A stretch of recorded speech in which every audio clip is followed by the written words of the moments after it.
3 araw nang nawawala si Adrian. Matapos matagpuan ang kanyang sasakyan sa gilid ng ilog, nagsagawa ng malawakang paghahanap ang mga pulis. Sinuyod nila ang ilog, paligid ng bahay, maging ang mga taniman sa likuran nito. Wala silang nakita ni isang piraso ng damit, ni bakas ng dugo, na para bang naglaho na lamang siya talaga. Hindi nagtagal, nagsimula ring dumating sa barangay ang mga vlogger at content creator. Halos lahat ay gustong malaman ang misteryo ng bahay. Ngunit iisa lamang ang sinabi ng kapitan. Huwag niyo nang gawing content ang lugar na yon. Ngunit hindi siya pinakinggan. Lumipas ang 1 linggo, may 4 na kabataang nagtangkang mag-overnight sa bahay. May dala silang kamera, ilaw, drone, at sleeping bag. Bandang 12:00 ng gabi, nakapag-live pa sila sa social media. Masaya pa silang nagtatawanan. Wala naman silang nakitang kakaiba hanggang sa biglang naputol ang live feed. Kinabukasan, 3 lamang ang nakauwi. Ayon sa kanilang salaysay, nawala raw ang isa nilang kasama na si Brian. Sinabi nilang lumabas lamang ito upang umihi sa likod ng bahay. Pero hindi na ito bumalik. 6 na oras nila itong hinahanap, pero wala. Nang tanungin sila ng pulis kung bakit hindi agad humingi ng tulong, iisa lamang ang sagot nila.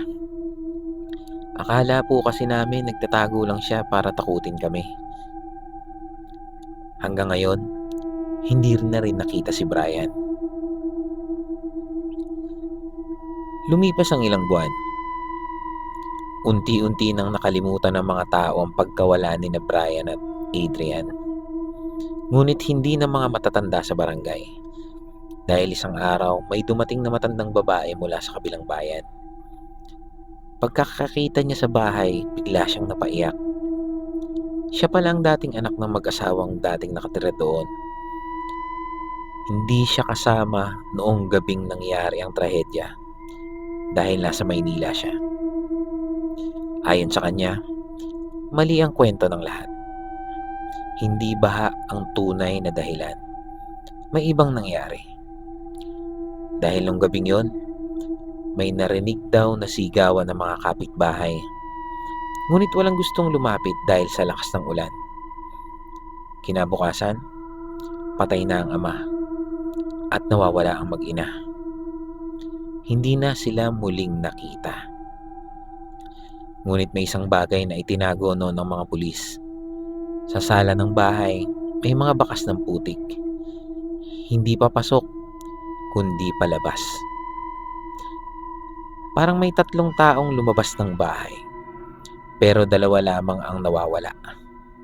Hanggang ngayon, di pa rin alam kung sino ang pangatlong tao. Dahil sa revelasyong yon, muling binuksan ng pulisya ang lumang kaso. May mga forensic investigator na dumating. Sinuri ang buong bahay at may nakita silang kakaiba.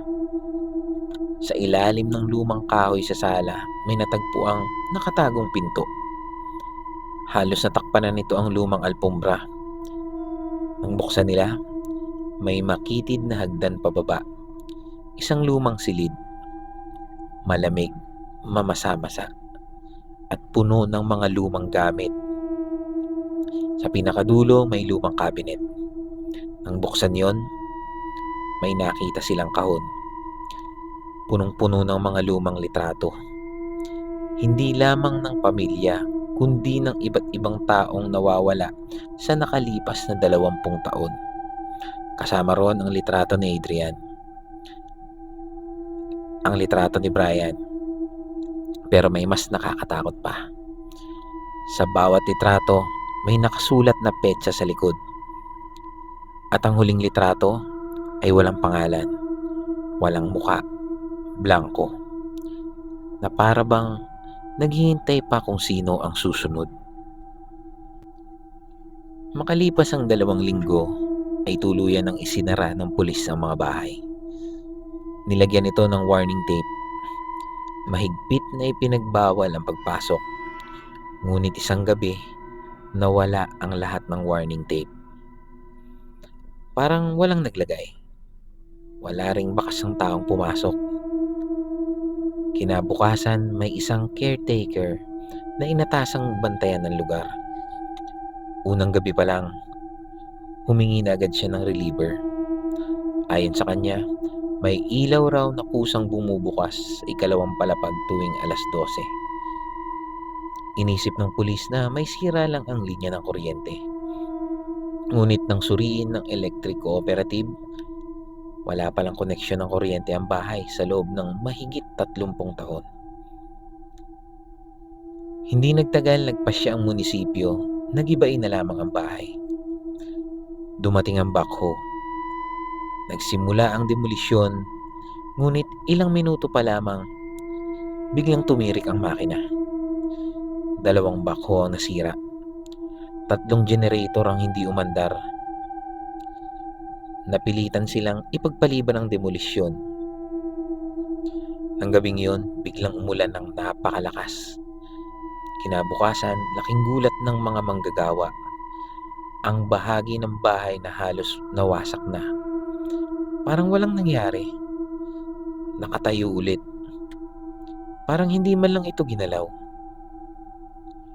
Mula noon, wala nang nagtangkang gibain pa ang bahay.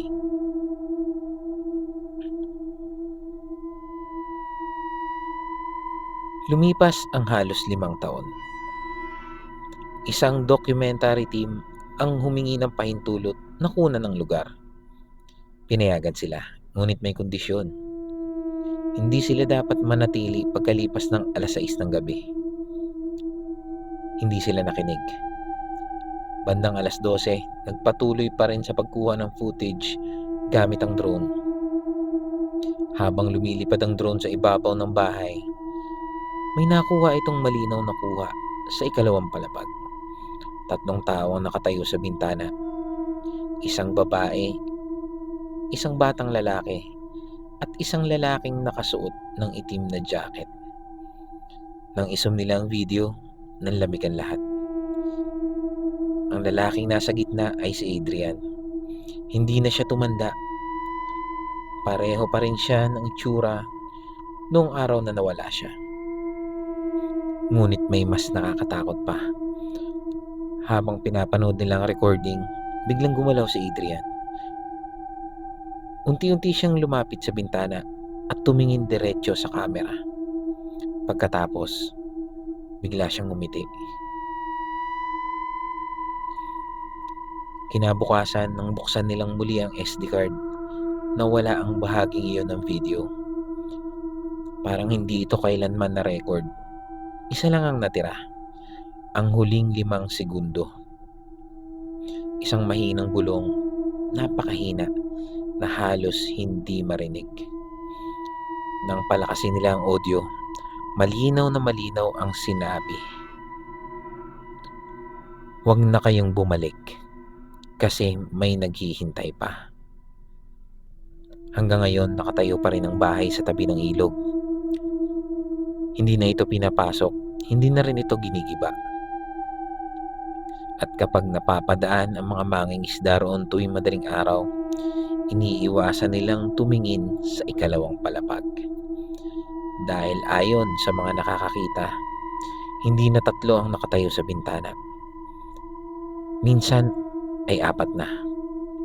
At ang pang-4 ay laging kahawig ng huling taong nagtangkang alamin ang lihim ng bahay.